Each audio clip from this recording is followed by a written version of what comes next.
Good morning, Mr. D'Souza, Principal NISV, coordinators, parents, teachers, and my dear friends. On behalf of the students of IB MYP years 1 to 4, I welcome you to the debate round for the 5th MYP Conclave. So before we begin, what is the MYP Conclave? MYP Conclave is an interdisciplinary activity where the students of year 1 to year 4 engage in understanding the electoral processes of the two major world democracies. It is a simulation of the Indian and American political system, which encourages the students to become creative, critical, and reflective thinkers. The conclave is an effort to sensitize children about the issues that beset our country. The first MYP conclave was an initiative taken up by Naman Parekh and his team in 2017. The logo for the same was designed by Shri Patel of the same batch. We, the students of year 4, are treading the path laid down by our seniors. The aim of the MYP conclave is to encourage and enable students to appreciate, understand, identify, and develop their responsibilities, thereby acting as responsible citizens of our country. As NGOs are an important aspect of the functioning of a democracy, each house shall represent an NGO name, logo, and slogan. The House of Nurturers represents the Rural Rights Foundation. The House of Inquirers represents the Safescape NGO. The House of Seekers represents the Kartavya Foundation. And the House of Venturers represents Adunik Soch NGO. Today's simulation is a way to establish meaningful connections between what the students learn inside the classroom and the world beyond. Using the global context of globalization and sustainability, we have worked together to explore the impact of decision-making of humankind on the environment and formulated two main agendas on the theme of sustainability. The first agenda is on a global level. Technology is an essential driver for sustainability. And the second on a local level. Rural communities are more sustainable than urban areas. Today, delegates from each NGO will present their views either for or against the motion. Now I request Amar to talk about the code of conduct and the process of the rebuttal round. Thank you, Siddhi. The code of conduct for today's event is as follows. All delegates get a maximum of 3 minutes and 30 seconds for their speech. Delegates found using any kind of intimidation, threats, materials, food, or financial inducement with the aim of influencing votes will be disqualified. Debate speeches will only contain attainable proposals and no insults and criticism of opponents. Delegates may carry a script for reference only. Delegates are expected not to read most of the speech from the script. Failure in maintenance of decorum of the conference will result in reduction of points from the House. Students from grades 6 to 9 are supposed to vote fairly and sincerely without any bias towards their houses or friends. The rebuttal round shall take place as follows. Each delegate can ask only one question to any debater. A delegate must clearly and concisely ask his or her question in 30 seconds. A maximum of 2 questions can be asked to a delegate. No follow-up questions are permitted. A delegate gets only a minute to answer the question posed to him or her. All delegates must use appropriate language. Any form of insult or criticism will lead to deductions of points. No personal questions can be asked. The questions must be valid and relevant. The press team would ask questions to any delegate for each agenda. I shall now request Ashan to introduce you all to this year's conclave teams. Thank you, Amar. The core team for the 2022 conclave consists of Siddhi Thakkar, Harsham Patel, Arush Bhansali, Amar Jirowala, and I, Ishan Shah. The IT team is the heart and soul behind the voting system. It consists of Arya Amin, Bhavya Kotecha, and Ahmed Siddiqui. Nitya Mongya, Prisha Patel, Zia Shah, and Anya Patel are part of the press team. This year, 2 new activities have been initiated. First being the Voices of Change activity, which aims to allow the people to know more about Indian social activists and the sustainable development goal that they work towards achieving. The second activity is an awareness campaign where students design a post to spread awareness about the 11 sustainable development goals, sustainable cities and communities. Both activities together delve deeper into the theme of sustainability. Moving on to the House representatives. The role of the House representatives was to aid their members to prepare a speech for the debate, build and support the awareness campaign, and help in making the video of the Voices of Change activity. Those in charge of the House of Nurturers are as follows. Those for the House of Inquirers, then for the House of Seekers, and lastly, those in charge for the House of Venturers is as follows. With this, I would like to ask Harsham Patel to conduct the debate. Thank you, Ishan. The debate for today will be split into 2 rounds. In the first round, we'll be discussing the global agenda and conduct the rebuttal round for the same.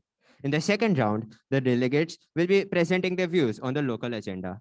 The speech should last from around 3 minutes to 3 minutes 30 seconds. The timekeeper will warn you at the 3-minute mark, and you shall end your speech within the next 30 seconds. Your speech should not be offensive and should not hurt anyone's sentiments. For the rebuttal round, each delegate gets an opportunity to ask 1 question to an opposing delegate. Note that a person will not be asked more than 2 questions. We will also have a press team who may pose questions to any delegate for each agenda. We shall now begin with the debate on the first agenda. Technology is an essential driver for global sustainability. The speakers from the House of Nurturers and Inquirers will speak against the motion, whereas the speakers from the House of Seekers and Venturers will speak for the motion. I shall now call upon Divyanshu Rai from the Rural Rights Foundation to present his views. You may start when ready.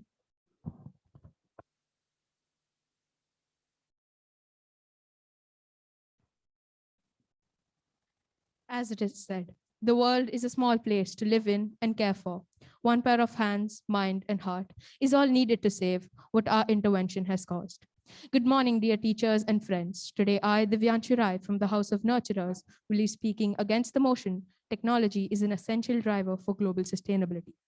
Technology has been around since spears were made out of rocks, and yet, with every technological advancement, we have moved away from sustainability. And even in 2022, sustainability is a major global challenge. In fact, the only little rejuvenation that we saw was due to the lockdowns in 2020, when nature found the space to breathe. Isn't it strange that after so many years of technological advancement, we are dealing with the worst climate crisis ever? Today, sustainability is the topmost agenda at all global conventions. Take the example of the most commonly known convention, the Paris Agreement. An agreement signed by 196 parties talks about global warming and how all of us as a community need to take action. One of the main goals of this agreement is reducing greenhouse gas emissions. The largest carbon emitting industry is transport. To solve this, technology is not essential. If you want to reduce carbon emissions from transportation, then take a bus instead of a car. The 3rd largest carbon emitting industry is the meat industry. 20% of total global greenhouse gas emissions are from the meat industry. Well, yes, cows get gas. It's called methane. To reduce emissions from this industry, we need to reduce the consumption of meat and meat products. To solve this, technology is again not essential. Talking about the food industry, did you know that up to 17% of food is wasted and up to 10% of global greenhouse gas emissions are associated with food that is not consumed? Water pollution is yet another challenge that we are facing due to the excessive use of pesticides and chemical fertilizers in the agricultural sector. Farming uses about 70% of the Earth's surface water supply, and use of such chemicals is one of the leading problems leading to water pollution. So, in fact, here the technological advancement in chemical engineering has aggravated the problem, and the solution is to move away from technology and go back to organic farming. Yes, technology has evolved over the years. Phones became smartphones and computers became laptops. And yet deforestation, climate change, and carbon emissions have all increased. Technology has not solved our problems. In fact, the inappropriate use of technology has aggravated the problem. So also companies and individuals have chosen profit over sustainability while selecting and deploying these technologies. So while technology is definitely not essential, What is essential is the change in attitude towards our environment. For global sustainability to happen, it is not technology, but ideology that is essential. Thank you.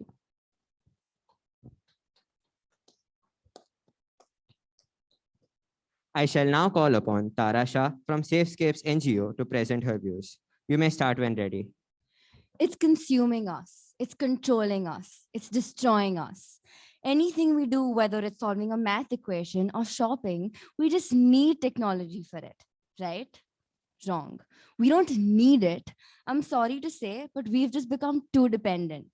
But seriously, when it comes to our own future survival, for once, can't we step up on our own and make an effort ourselves? Good morning, everyone. Today, I, Tara Shah, I'm going to speak against the motion technology is an essential driver for global sustainability. Now, what exactly is sustainability? As we know, it improves the quality of our lives, it protects ecosystems, and it preserves natural resources for future generations to come. And while there are many different pillars of sustainability, like economical, social, and emotional, for right now, let's focus on environmental sustainability. Firstly, we must acknowledge the role that technology played in straying us off the pathway to sustainability. For example, the invention of artificial nitrogen fixation was what led to our current sustainability challenge landscape. The increase in synthetic nitrogen production led to greater food production and an increase in human population. This rapid growth in human population is what caused sustainability challenges like water and air pollution, diseases, health problems, and even climate change. Instead of leveraging technology for sustainability, we're caught in the cycle of using it to mitigate the problems we caused with our prior increase in such innovations. Moreover, we've put in so much effort into developing these said innovations. There are more efforts and resources going into improving them instead of actually sustaining the environment. And with this, we're damaging and misusing our natural earth. Plus, there's no guarantee that new technological advancements will automatically foster the environmental sustainability. Technology includes your basics like phones, laptops, machines, etc. But to make the hardware of these technological devices, the amount of minerals required is a lot. And most of these minerals are finite in amount, not to mention some really rare too. Also, to extract these minerals, you require huge machinery, which are usually powered by fossil fuels. Hence, a huge amount of carbon dioxide is released into the environment. Technology is already so harmful for us. How could we use something like this for our environment? How could we give it so much control and power over us? Think about what we have done, what mankind has done. We have polluted the waters. We have cut down the trees. We have polluted the environment. I think that technology owes ecology an apology. And I think it's about time we step up and take responsibility. I'm ready to change. The question is, are you?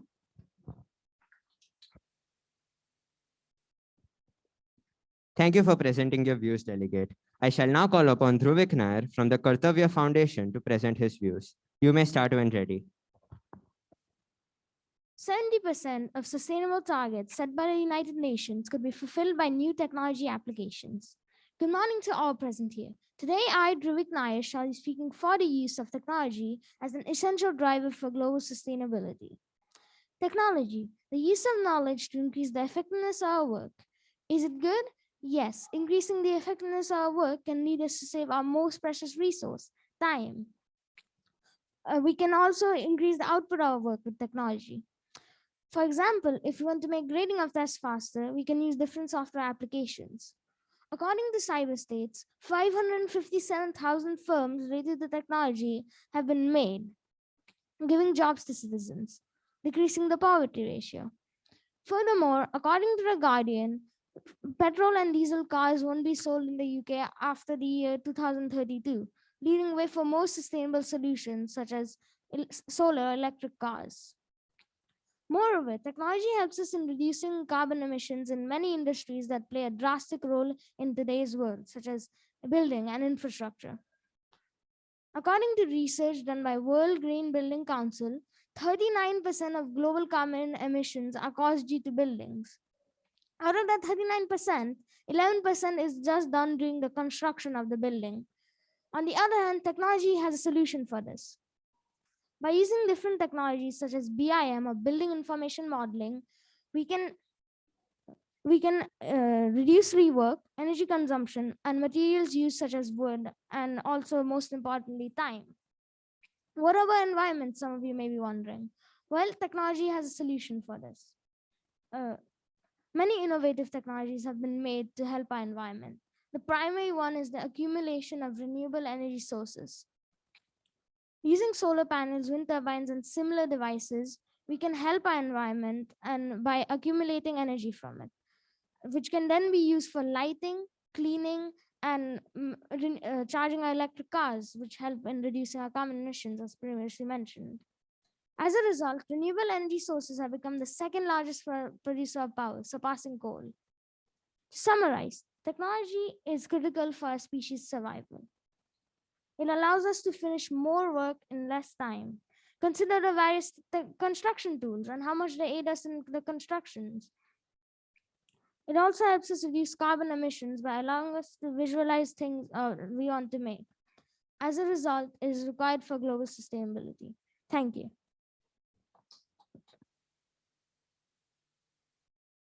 Thank you, Delegate, for presenting your views. I shall now call upon Vatsal Desai from Adhunik Soch NGO to present his views. You may start when ready.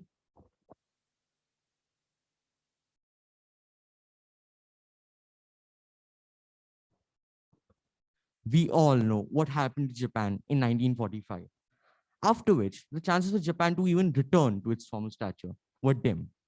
But now, Japan is the most technologically advanced country in the world, yet eco-friendly with 70% forest cover. Japan embraced the idea of using technology to create a sustainable nation. Can you tell me one word that defines the 21st century? It's technology, isn't it? Hello everyone, I'm Vatsal Desai, and I'll be speaking for the motion on the topic, technology is an essential driver for global sustainability. 21st century marked the beginning of a new era for humans.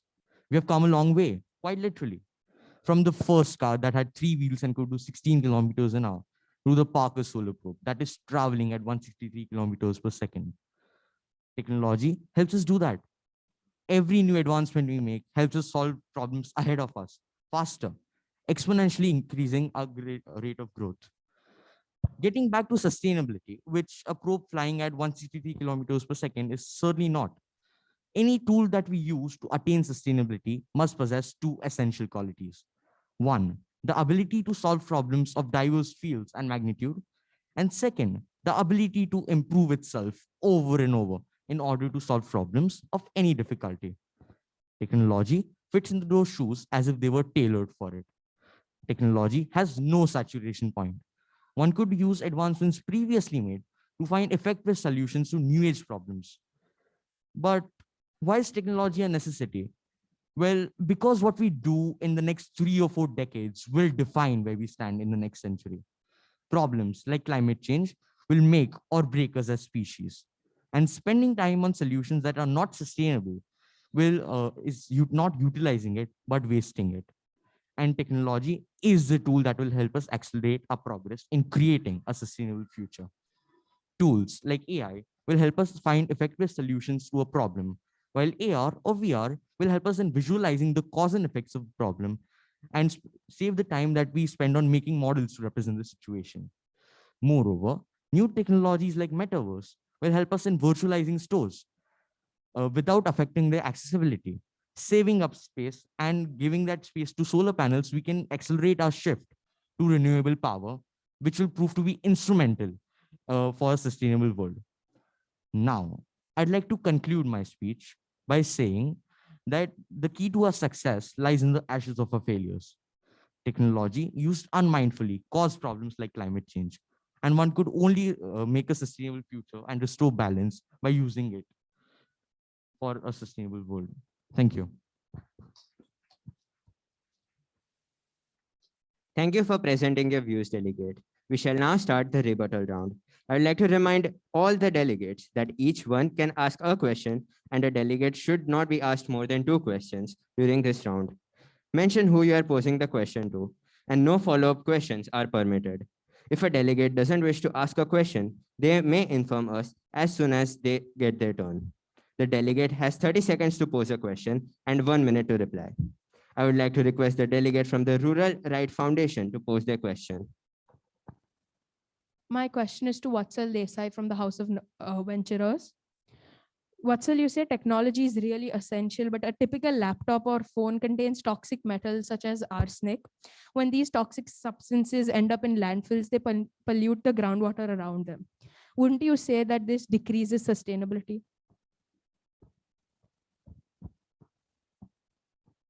As I said, that if technology was the problem, it is the solution.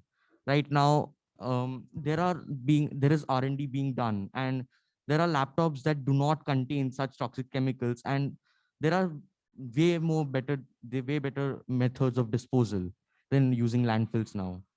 You could recycle the materials using the advanced machinery that was recently developed.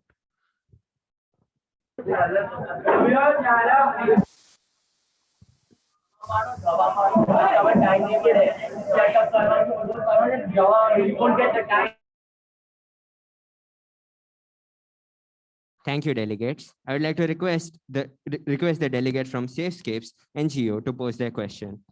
So my question is for Dhruvik Nair from the House of Seekers. How can you justify that technology is really helping the environment when to produce and develop this technology, we're depriving our earth of so many natural resources and so many toxins are being released into the air. So how can you say that it's helping it when it's actually destroying the environment? Could I please get a little bit of time to think about the answer? Yes.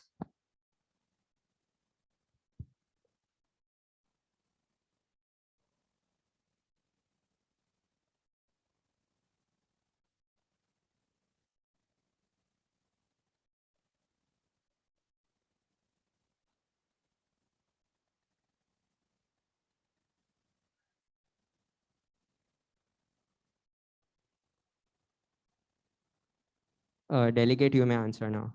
Okay. So to answer your question, so like you said, yes, the renewable energy sources do cause pollution to get taken, but the amount you get back is amount you get back is better because it is like more. You get more than that. Thank you, delegates. I'd like to request the delegate from Kartavya Foundation to pose their question. I have no questions. Okay. I would like to request the delegate from Adhunik Soch NGO to pose their question. My question is to Tara Shah. Don't you think that the advantages of technology outweighs disadvantages, considering that the disadvantages are because of social carelessness and attitudes?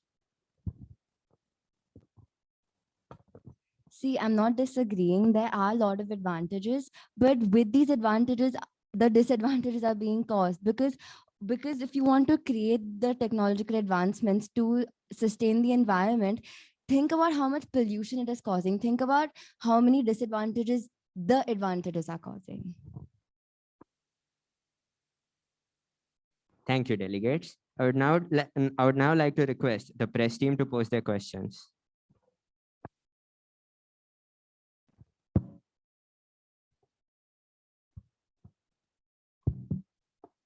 My question is for Divyanshu Rai from Rural Rights Foundation. You stated that technology isn't essential at several places. However, it is a key factor that drives productivity growth and global market competition in the trading industry. Keeping in mind the economy, how do we prevent it from falling in the absence of technology? If you keep in mind the economy, the life in 1800s or 1900s was much more sustainable than it is now. And at that point of time, sustainability or no, sorry, not sustainability, technology was nowhere where it is now. So without technology, the economy would continuously grow and it would keep on prospering because we can take examples of previous times.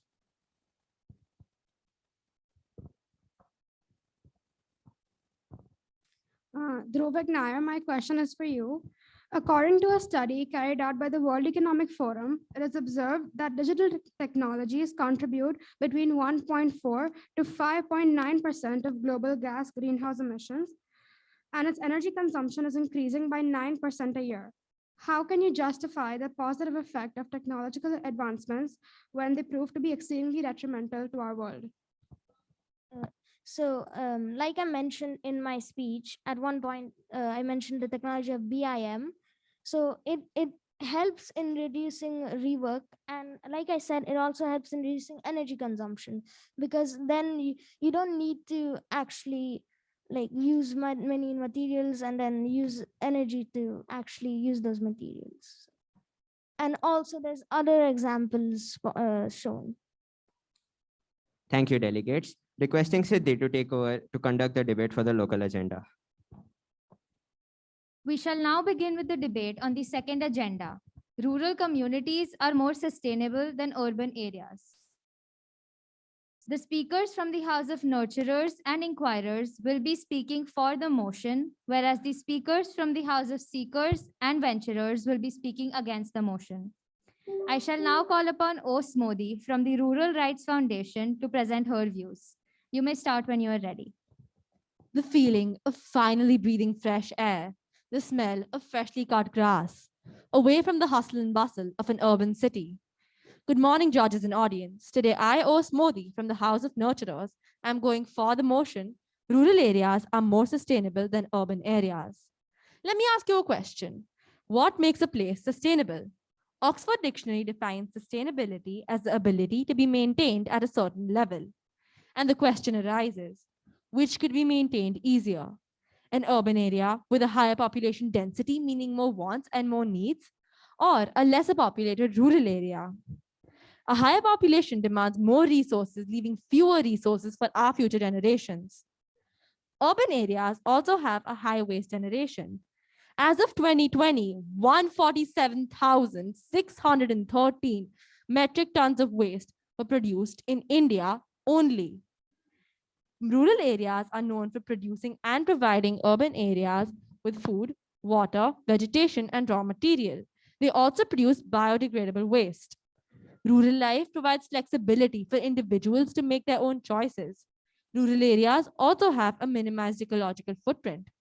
Urban areas, on the other hand, face a lot of problems, such as the connected problems of climate change, energy consumption, resource scarcity, and the reduction of green spaces. Rural areas provide us with opportunities to minimize energy needs, reduce the carbon footprint, and lower our contributions to climate change.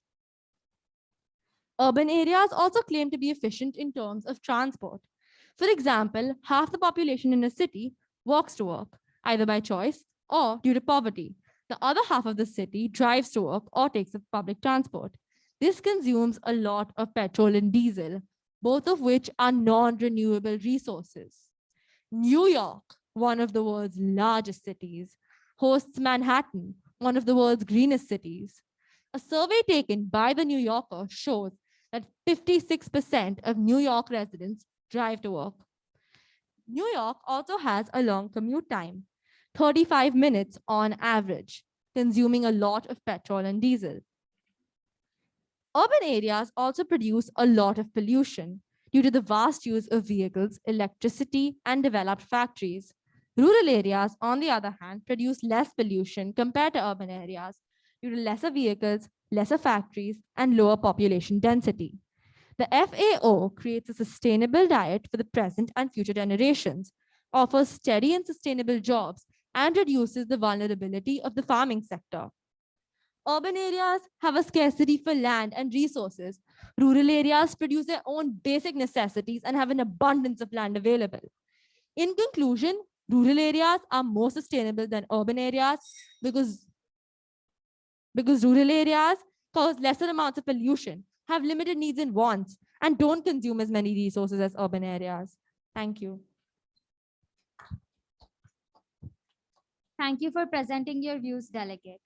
I shall now call upon Kshitij Somani from Safescapes NGO to present his views. You may start when you are ready. As it's quoted, one thing about cities is everything is king size, the beauty and the ugliness. Hello, everyone. I'm Kshitij Somani from the House of Inquirers, and I'm going to talk about rural communities are more sustainable than urban areas, and I'm for the motion. Today, over 4 billion people, more than 50% of the global population, live in cities. By 2050, with the urban population doubling its current size, nearly 70 out of 100 people would be in cities.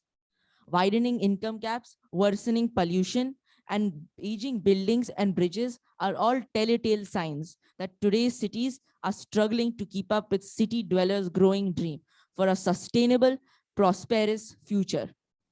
Let me ask a question. Why do we need to be sustainable in the first place?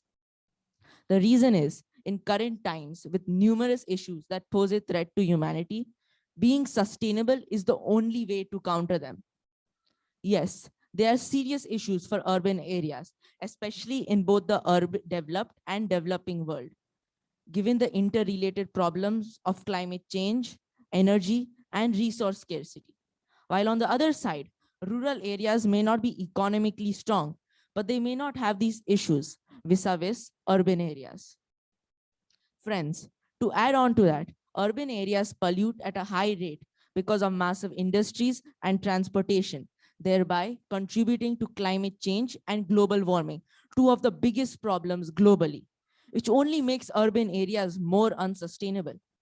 Whereas rural living provides opportunities to minimize energy needs, produce minimal pollution, reduce the carbon footprint, and lower its contributions to climate change and global warming, which are all ways for a sustainable environment. Some more sustainability challenges in urban areas are congestion, which is due to the overpopulation, and lack of funds, which is because of the excess population, and hence most are not provided with proper facilities. After all, a sustainable community uses its resources to meet current needs and seeks better quality of life while ensuring that adequate resources are available for future generations. And of course, rural communities are an example of this. To conclude, without appropriate planning, design, and investment in the development of urban areas, a growing number of people will continue to face multiple negative impacts, not only of climate change, but also of reduced economic growth, increased social instability, and less quality of life. Thank you. Thank you for presenting your views, delegate. I shall now call upon Prasha Patel from the Kartavya Foundation to present her views. You may start when ready. It's the 1800s. You wake up to the sight of a dreary day. The norm then being factory smoke and ruthless and workers toiling in ruthless factories. And ever since then, cities have been stereotyped as a place of great misery. But hey, it's 2022 and we've come a long way since the Industrial Revolution. Good morning, one and all present. I'm Prisha Patel, and today I will be speaking. Today I'm here to prove that cities are not all bad. Cities now are all about sustainability, sustainable infrastructure, opportunities, global exposure, and better education. In 2015, the UN set 17 goals of sustainability, out of which the 11th goal is all about cities and communities. Meeting the 10 targets and 15 indicators of this goal makes the city sustainable. Let's see how. So, what are the markers of cities? Dense housing. Isn't that a good thing? Concentration of population in certain areas reduces strain on land use, especially fertile land that can be used for agriculture. Now, imagine having to cool a 2 BHK versus a large country mansion. Smaller housing also means less energy consumption for heating and cooling, thereby reducing the need for high energy consuming appliances, making maintenance of urban houses affordable, which is target 1 of the 11th SDG.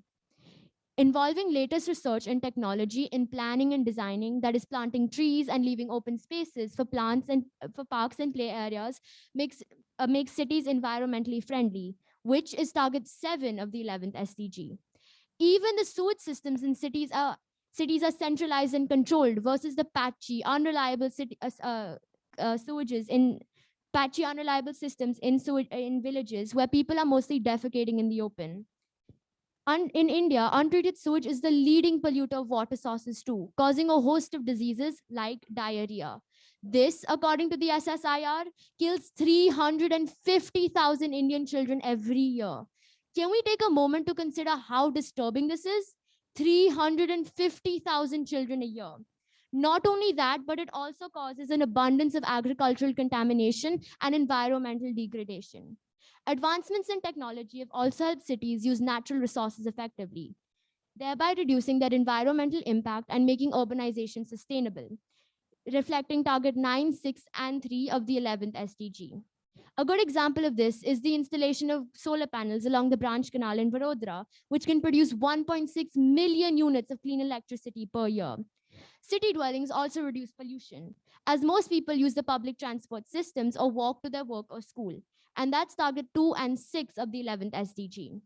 According to Business Stanford, more than 70% of India's population lives in rural areas. Now, more than 64% of that rural population is illiterate. That is around 45% of the entire Indian population.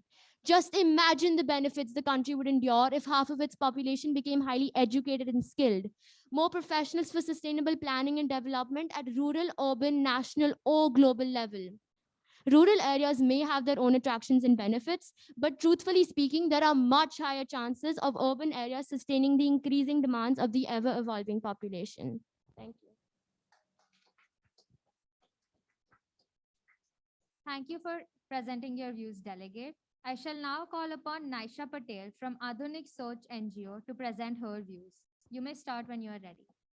Good morning. Today I, Naisha Patel from the House of Venturers, will be speaking against the topic rural communities are more sustainable than urban areas. Living in a sustainable land helps in improving the welfare and development of people in order to make a strong and successful community. The idea of living in a sustainable urban community is to be an organized surrounding which is able to power itself. About 50% of the people are now settled in urban areas, and it is said that the number will increase to 70% by 2050. Urban areas provide larger and denser cities than villages. Having a number of people live in a small area makes it have a high population density.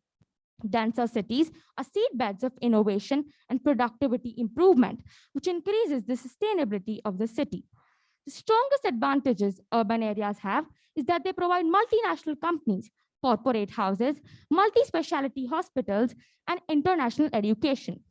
Starting a new career or finding a suitable job is way more easier in urban areas as the population rate is high, the needs of the people increase, which results to the requirement of employment. And so, individuals get more job opportunities in urban areas. Urban schools fulfill more educational and infrastructure needs than rural schools. The reason is that urban schools are less likely to encounter shortage of staff. They have a more number of highly qualified tutors, and the student-teacher communication ratio is way more higher than what in the rural schools. The healthcare system is well maintained. Hospitals being closer in all areas makes it easier during aid of an emergency. The requirement of sanitation is also provided. A percentage of people have a coverage of private sector insurances like Mediclaim. New technologies develop, which increases the agricultural production. These technologies help in the growth of the cities and increases the sustainability.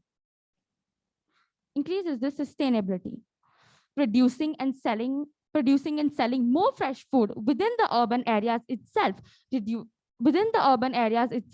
reduces the environmental impact of food distribution. It increases the opportunities for inclusive local food supplies and improves access to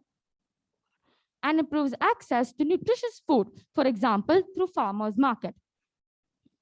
Urban areas provide all these necessary needs required by individuals and with all the facilities given. No doubt, urban life can be hard and full of struggles, but like it said, difficult roads often lead to beautiful destinations. Therefore, I would like to conclude by saying that urban areas are more sustainable than rural communities. With this, I rest my case. Thank you. Thank you for presenting your views, delegate. We shall now begin with the rebuttal round. I would like to remind all delegates that each one can ask a question, and a delegate should not be asked more than 2 questions during this round. Mention who you are posing the question to, and no follow-up questions will be permitted. If a delegate does not wish to ask a question, they may inform us as soon as they get their turn. The delegate has 30 seconds to ask a question and 1 minute to reply. I request the delegate from the Rural Rights Foundation to pose their question. My question goes to Presha Patel from the House of Seekers. Cities are hubs of consumption. They are created by unlimited wants and needs, and they're connected by an increasingly long and complex chain, which is somewhat fulfilled by unsustainable methods. Wouldn't you say this decreases sustainability in urban areas?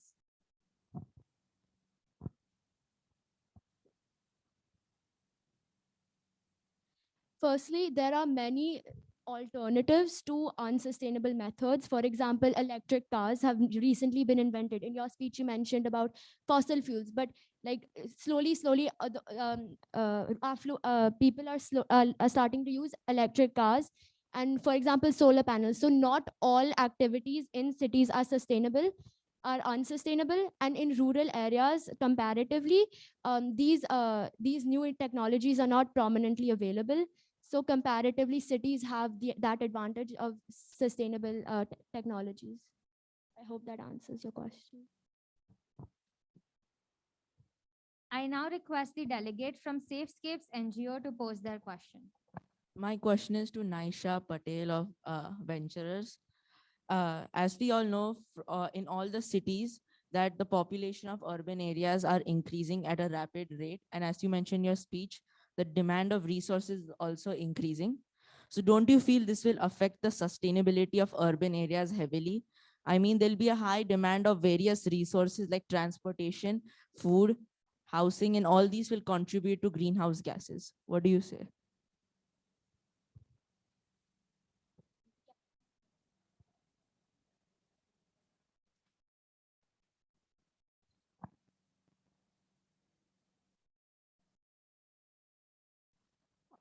These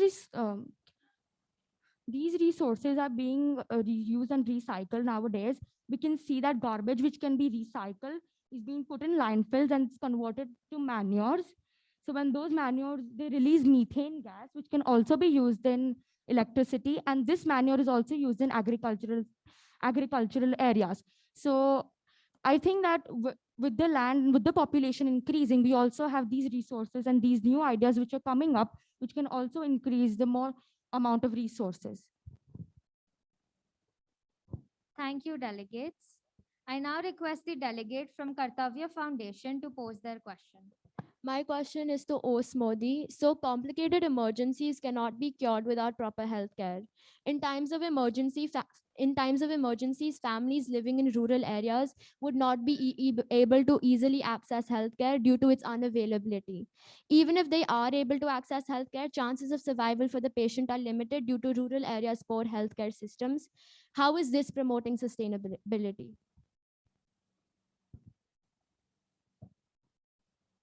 Rural areas also have doctors and specialists, like, for example, Ayurvedic doctors that are able to cure certain diseases. And if a person living in a rural area has a disease, like you said, then they can easily get help from an urban area. It is impacting sustainability. It is not impacting sustainability because the amount of people living in the rural area is less. So I hope that answers your question. Thank you, delegates. I would now request the delegate from Adhunik Soch NGO to pose their question. Like, can I ask a question to Os? So I had a question for you, that villages do not have the potential to swiftly and smoothly transition to renewable energy because they do not have the proper facilities. But you said that they can. So how? Solar power, wind power, all of these things are very expensive. They require a lot of land, which is available in rural areas. There are NGOs that provide the same for rural areas. The population in rural areas is lesser dense, meaning they don't require as much energy as urban areas. So solar power, wind power, they're expensive and not very cost effective. Only 10% of the people living in urban areas are able to afford solar power, wind power, etc., etc. Thank you. Thank you, delegates. I now request the press team to pose their question.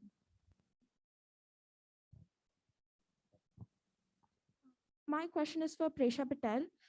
Presha, you mentioned in your speech the Sustainable Development Goals targets. So one of the targets suggests that strengthening efforts to protect and safeguard the world's culture and natural heritage is one of the most significant aims. However, if the area gets urbanized over time, it may result in the government not being able to achieve this particular goal. So how do you suggest we achieve this?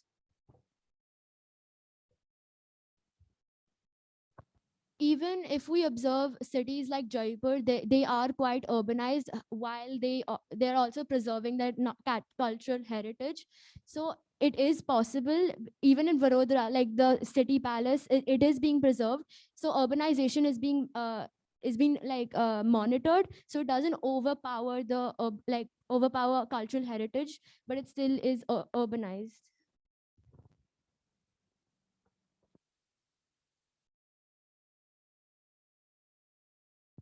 My question is for Naisha from the Rural Rights Foundation. You stated that there are higher employment rates. However, along with these jobs come technological advancements. This means that the spending would be through the government budgets of that nation. With large-scale addition of such technology, the economies would be affected negatively. How can you justify your statements further? Well, I think as there's a lot of population, everyone pays income tax and all types of taxes which gather in the government, which government gets, and then government uses those for the facilities provided in the urban areas. So I think that this way then the technology and all can be developed, and even people from different areas come to see heritage sites and all, and then we can learn from there because they're from different diversities. Thank you, delegates. The discussion for the debate on the two agendas now ends. I request Ishan to conduct the voting procedure.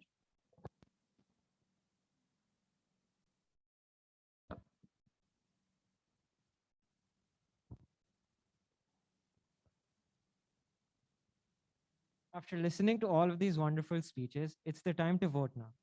The IT team will be in all of your classrooms with the link voting system. The students and teachers are requested to cast their precious votes using the laptops in your class. Remember, you will only be allowed to vote once. Please cast your vote in favor of the most deserving delegate as a contribution to the success of the conclave and to strengthen the process of democracy. Meanwhile, I request our principal, Mr. Theo D'Souza, sir, followed by the judges, to say a few words of encouragement and share their observations with us so that we can get better at our planning for the next year.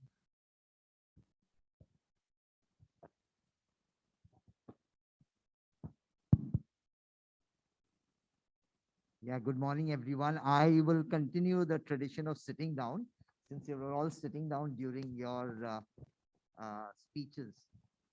Firstly, I want to, let me begin by telling you this experience I had just over the weekend. On Saturday, I was at the exhibition, and that's when you had scheduled your MYP conclave. And because I couldn't make it, you rescheduled it for today. But I remembered some of you who were there at your exhibition. How many years ago? 3, 4 years ago? 3 years ago, correct? And I see, when I was sitting at that exhibition, I was amazed at the thought processes, the conceptual understanding of issues, the clarity that the students brought to the exhibition. And I'm so happy that we see that continuing right up to and in the MYP program. This MYP conclave is actually, something that it's theme based. You're talking about, you've taken a theme through your IDU and you're trying to, discuss, debate over this theme. And that's exactly what happened during our exhibition when you all looked at one theme. I was at this exhibition, it was how we express ourselves. Any of you remember what you all did at what your theme was? What was your theme? Pollution. No, yeah, true, pollution. But what was the overarching theme that you all were? So how you've forgotten your PYP program. You all talked about how we express ourselves, sharing the planet. What else?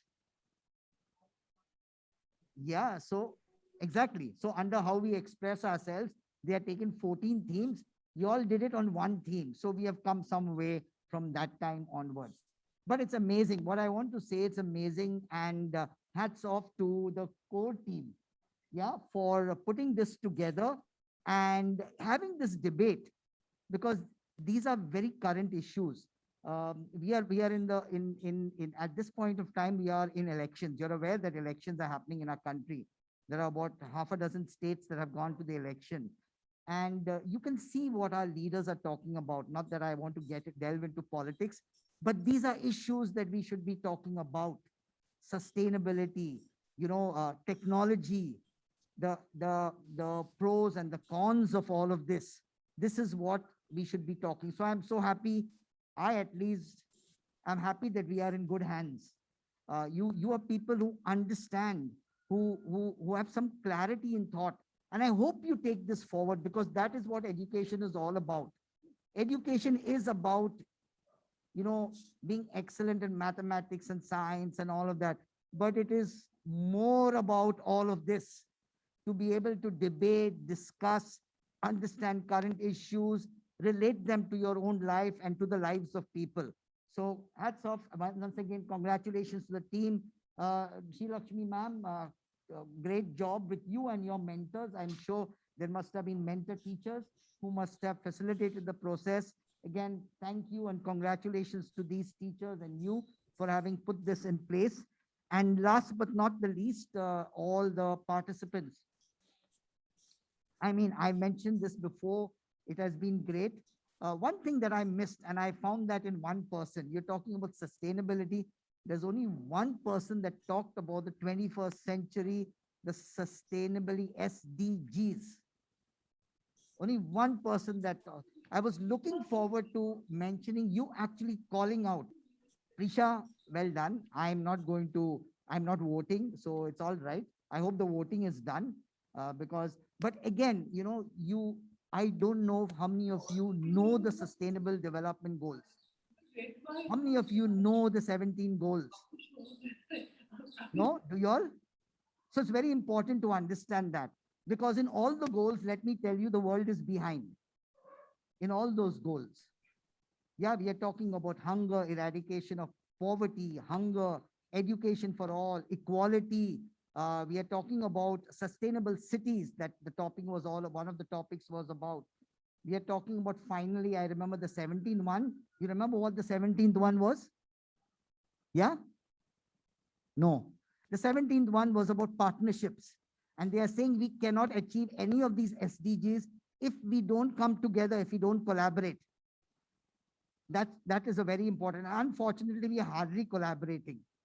Yeah, each country is trying to bring the other country down rather than collaborating. If in the Paris Accord, one country says this is what we should reach, another country says we refuse to do that. So, we are just trying to bring each other down. But then that's why I said we are all in good hands. Please look up these SDGs. They are very important for you to take you forward, especially when you're going into the DP program.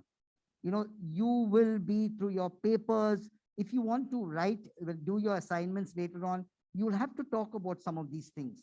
So bring these up, put them right on top as much as your mathematics and your science and all of that you will learn.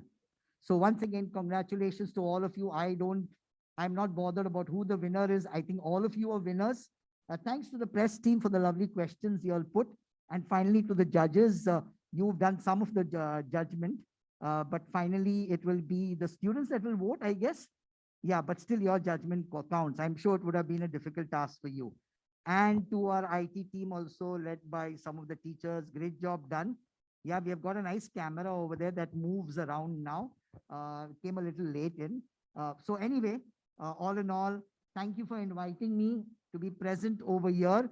It was a great learning experience for me to be able to sit down and listen to some of these thoughts that are so relevant for all of us today. Thank you so much.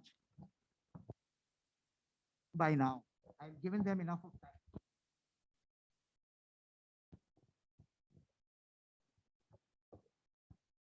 Yeah, good morning, everyone. Sir has actually summed up everything as far as the content of your speeches are concerned, what you have taken care of and what could have been incorporated in your speeches. But let me compliment all of you. Superbly done, very well researched, very well presented.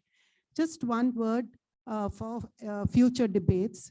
If you could just take care of being a little more convincing when questions are posed to you.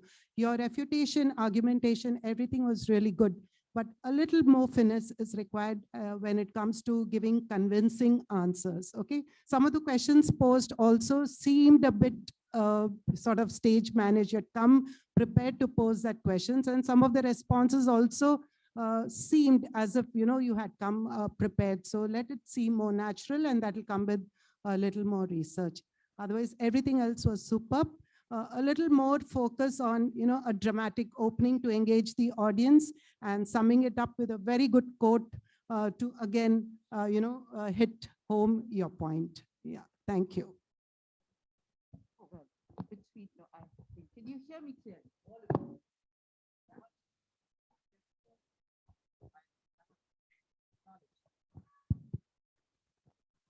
Everything is said between Mr. D'Souza and Mrs. Minal Shah. What I wish to say is, I wish to commend you for having taken on the challenge of looking at sustainability, all right? Bear in mind, children, that there's always a balance that we need to strike when we look for development, when we look for growth. Sustainable is the operative word. So in your arguments, the element of sustainability present, or the absence of the element of sustainability, which makes you wish that more was done, would be a very logical way to think, and that would strengthen your argument. And yes, when it comes to presenting your facts, children, reach out for help, okay? And you will have teachers there who will be able to guide you in terms of the terminology that you use, and also refining your perspective. It is extremely important to bear that in mind. And that is where we differentiate from maybe a mere conversation to what is called oratorical speaking. But I really appreciate this endeavor, and I can see we've got good debaters in the making for the future, Mr. D'Souza. Thank you very much. I enjoyed it. Thank you, sir, and respected judges. The calculations for the voting are currently going on. We've received all the votes. They're just calculating the results based on the judges' remarks as well as the votes. So I would like Sri Lakshmi ma'am to come forward and say a few words and reveal the results for the awareness campaign and the Voices of Change activity.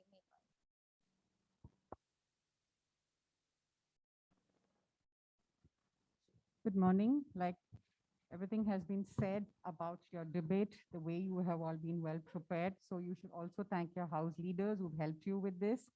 And I can see that there was a lot of excitement in the past 1 week with all of you trying to fill in the boards, trying to prepare for your debates.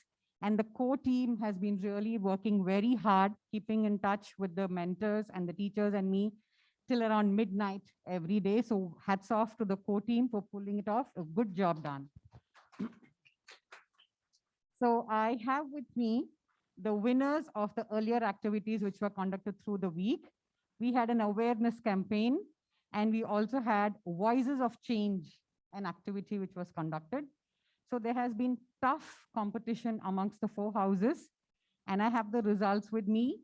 So grab onto your seats while I announce the results.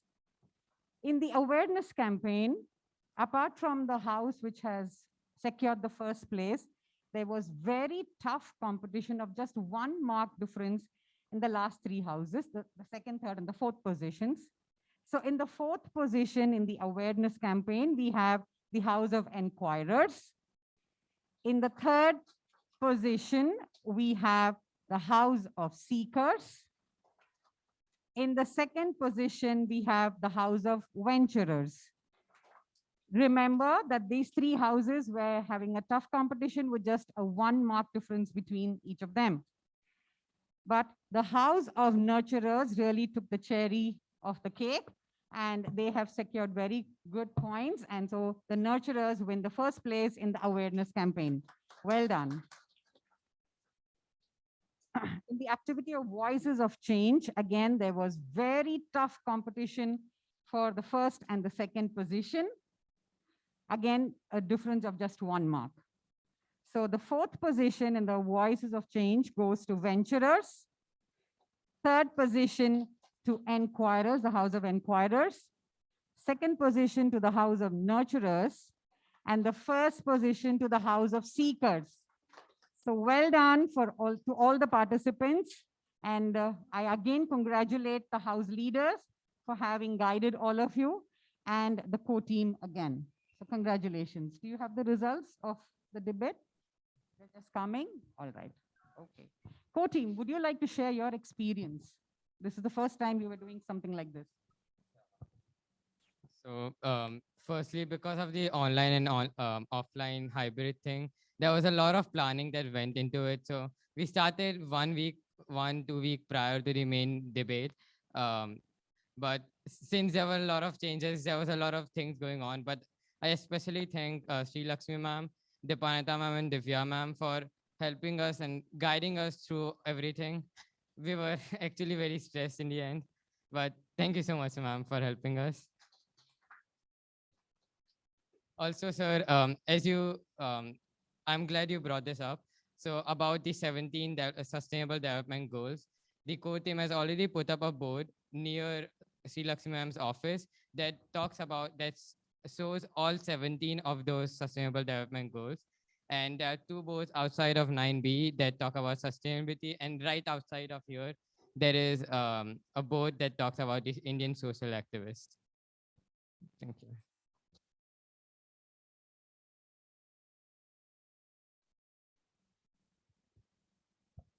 As we wait for the results, I would just like to present the videos that each of the houses have created for the Voices of Change activity.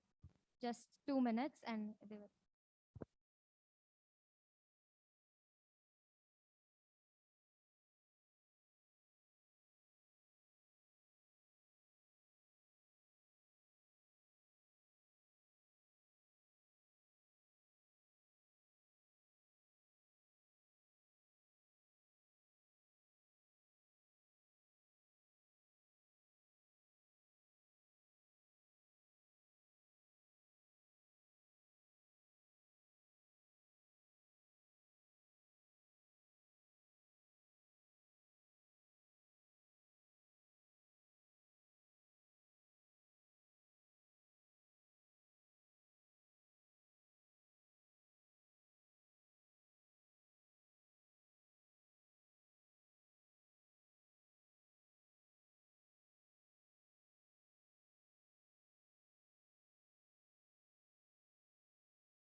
We will begin with the video from the House of Nurturers.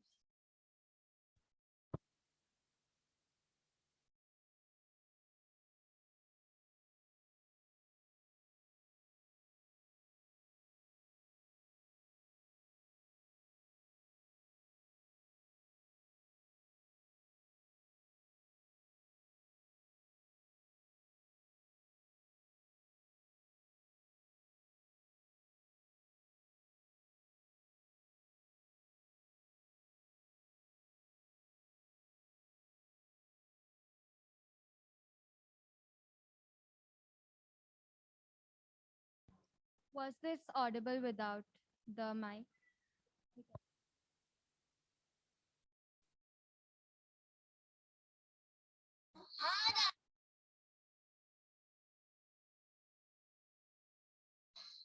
दादी दादी ये बाबा आते कौन थे? आज हमने इनको news पर देखा कि वह गुजर गए। हाँ मैंने सुना। क्या तुम्हें उनकी कहानी सुननी है? हाँ दादी। आज हमारे लिए एक दुख भरा दिन है।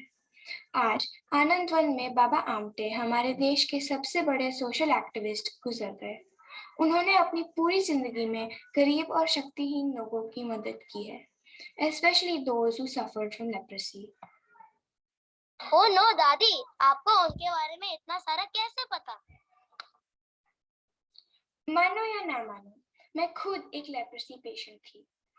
उस स्किन डिजीज की वजह से मुझे कोई स्वीकार नहीं कर पाया। मेरे पास कहीं जाने के लिए भी नहीं था। किस्मत से मुझे बाबा आमटे का आश्रम मिल गया। वहाँ सारे लेप्रोसी पेशेंट्स को इक्वली ट्रीट किया जाता है। जब मैंने उनके बारे में और जाना, मुझे पता चला कि वो तो गांधी जी के क्विट इंडिया मूवमेंट के लिए एक डिफेंस लॉयर भी थे। गांधीगिरी का रास्ता चुनकर उनको अभय साधक का नाम दिया गया। अंग्रेजी में it means a fearless Sikar of truth. वो तो काफी बहादुर आदमी लगते हैं। उन्हें यह आश्रम बनाने की प्रेरणा कहाँ से मिली? One day, he encountered a corpse and a leprosy patient, जिनका नाम था तुलसीराम। अगले 6 महीने तक वो इस संकट के दर्द में थे। वह निश्चित था, जहाँ दर्द है वहाँ प्रेम नहीं, और जहाँ प्रेम नहीं वहाँ कोई ईश्वर नहीं। There seemed to be only one way of overcoming this problem. वो leprosy patients के साथ रहे और उनके साथ काम भी किया। He even allowed a bacilli from a leper to be injected into him as a part of an experiment aimed at proving that leprosy was not highly contagious and could be cured. जैसे कहा जाता है, एक बार वीर हमेशा वीर। 1985 में उन्होंने ecological balance और wild life conservation पर जागरूकता फैलाना जारी रखा। उन्होंने नर्मदा बचाओ आंदोलन में भी भाग लिया। ऐसे सामाजिक कार्यों के प्रति डॉक्टर आमटे की भक्ति के कारण लेप्रेसी, ह्यूमैनिटेरियन और एनिमल राइट्स के बारे में अधिक जागरूकता की वकालत की गई है।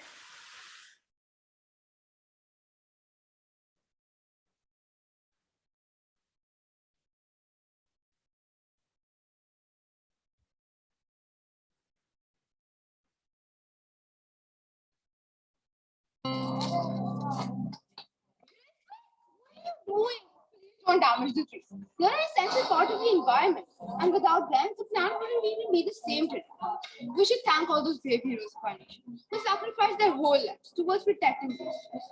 Come here, everyone. Today, I'm going to talk about Sundarlal Babu, who loved trees more than his life. Ma'am, who is Sundarlal Babu? He was an environmentalist who was born in Maroda, a village of Uttarakhand in 1927. He fought for the preservation of the forests in the Himalayas as the face of the Chipko movement in the 1970s. Also, later spearheaded the anti-Tehri Dam movement from the 1980s to 2004. The Chipko movement, anti-Tehri Dam movement, what is it? I think ma'am is talking about sticking something. Wait, students, I'm coming to it. He was strictly aimed at the protection and conservation of trees. The increase in deforestation for economical purposes in the face of urbanization angered Sundarlal and the other villagers. He was actually instigated by Gandhi, who told him that if you have a message, you cannot concentrate it in an area and expect it to be bigger. So they advised him to travel as much as he can and spread the message. He had been influenced by the Gandhian principles of civil disobedience since the young age of 13.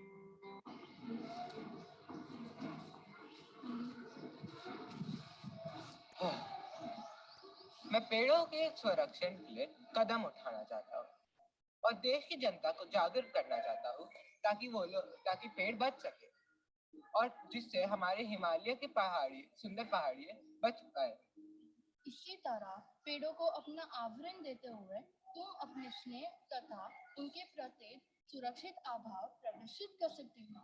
ये एक सफल कदम आम जनता का ध्यान आकर्षित करने के साथ साथ संदेश देते हुए लोगों को सूचित कर सकता है।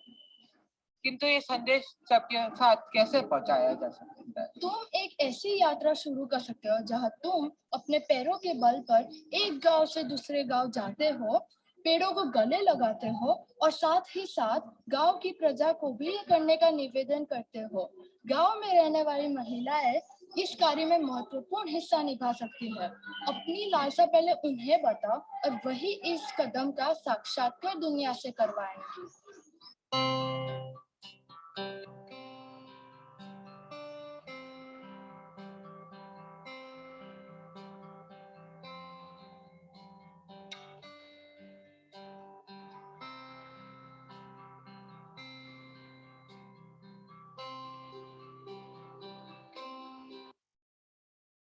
we shall present the video for the House of Ventures.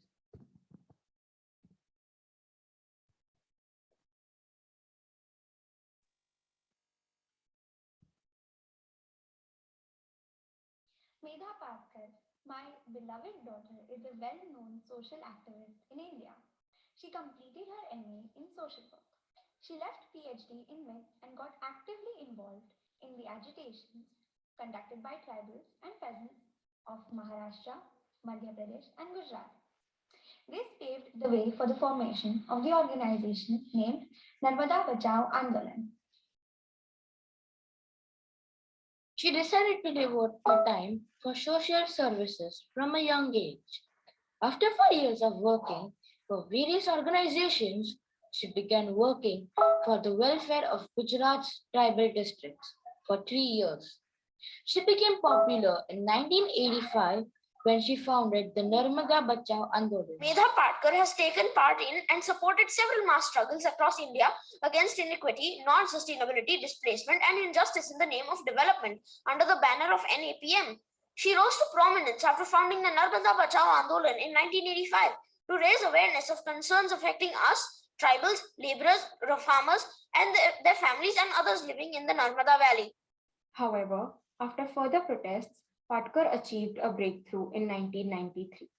In 1996, she established the NAPM, a progressive social organization that opposes the politics of globalization. She represented the World Commission on Dams, the first independent World Advisory Board on. In many rehabilitation and redevelopment initiatives, Medha Patkar continued to fight for the rights of slum dwellers. It all started when Maharashtra's government bulldozed 75,000 poor people's dwellings in 2005. The villages were rebuilt on the same grounds, thanks to Medha Patkar's action. And we continue to claim and achieve our right to housing, water, power, and livelihood. In the end, she is a great person and a lovely soul.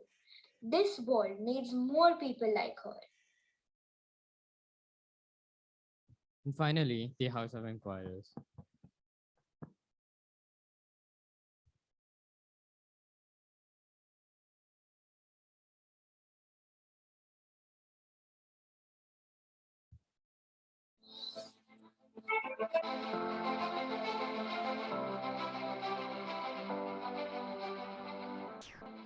Much of the world's population, especially in poor countries, is made up of children and young people.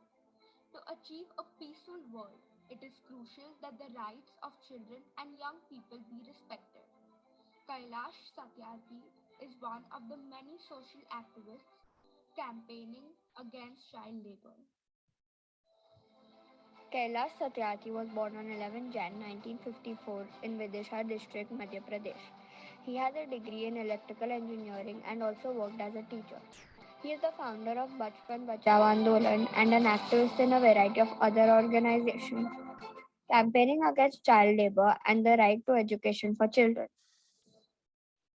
Peace, justice, and sustainability can only be achieved when every child is free, safe, healthy, and educated.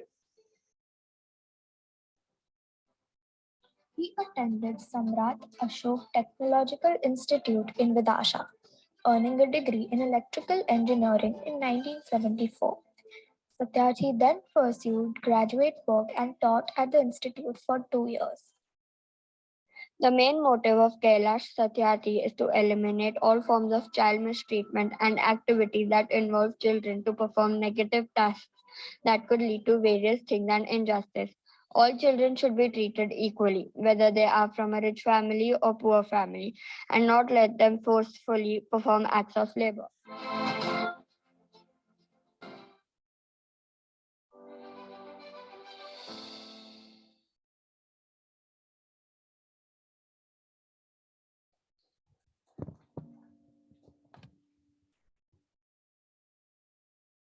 Now I would request the Souza sir to come up and announce the results.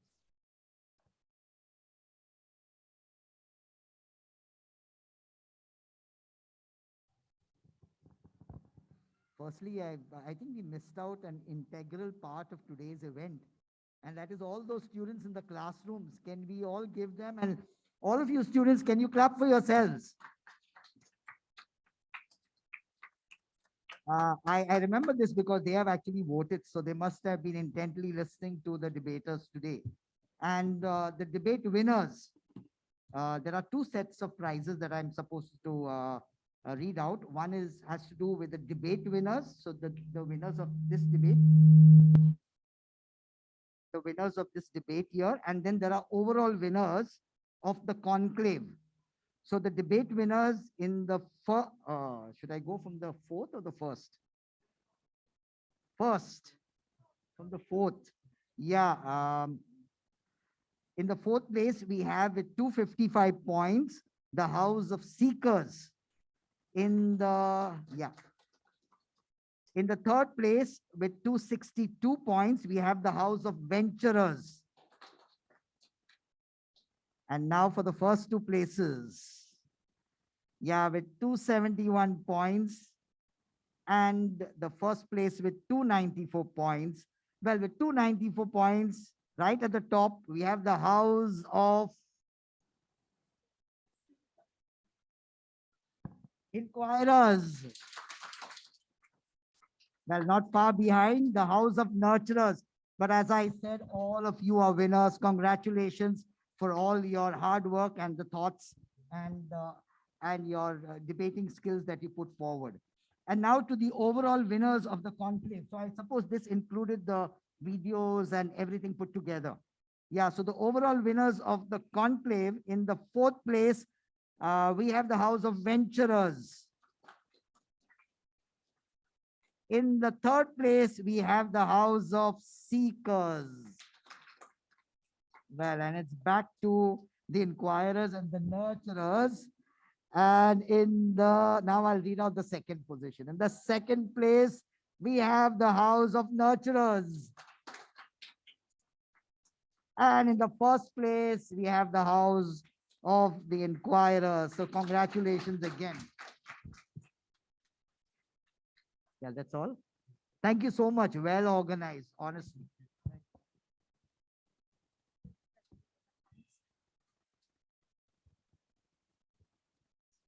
Thank you so much, sir. As the event comes to an end, dear parents, teachers, and the NISV student community, it is my privilege to propose the vote of thanks on the occasion of the 5th IB-MYP Conclave 2022.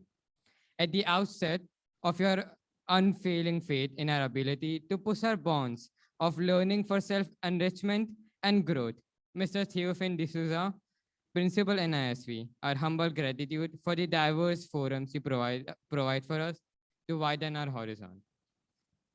If preparation for the IB-MYP conclave whipped up our enthusiasm, your attendance, dear parents, is the encouragement, which forever inspires us in all we do. Our heartfelt thank you to each of you for joining us for this morning simulation. We are delighted with your participation in our representation of democratic processes.